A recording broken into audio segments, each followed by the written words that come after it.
Oke teman-teman, untuk saat ini saya akan memberikan sebuah informasi tentang perawatan sepeda motor setelah kilometer 50.000 ya. Jadi ini kilometernya 49.461.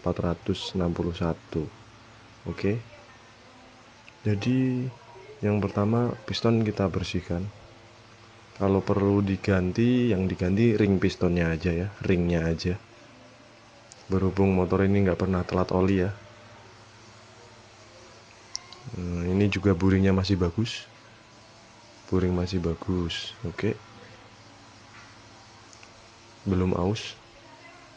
Terus ini kita bersihkan kepala silindernya. Kepala silinder kerak-kerak udah kita hilangkan. Terus sudah disekur juga. Disekur itu pakai itu. Nah itu.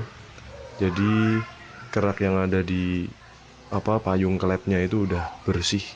Jadi kompresinya padat ya. Kompresinya jadi setara baru.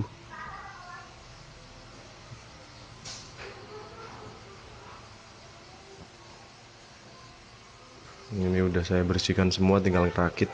Nggak ada yang perlu diganti ternyata. Ring pistonnya juga masih bagus. Ini noken as juga saya cek masih bagus. Jadi intinya pembongkaran ini cuma mengembalikan performa ya. Performa yang pernah hilang sekarang udah kembali lagi. Jadi semua karena kerak-kerak yang ada di dalam mesin. Ini lakernya juga masih bagus, laker noken as. Terus ini juga biring templar masih oke. Jadi semuanya dicek baru kita pasang kembali. Tapi intinya membersihkan kerak yang ada di dalam mesin. Oke. Seperti itu informasi.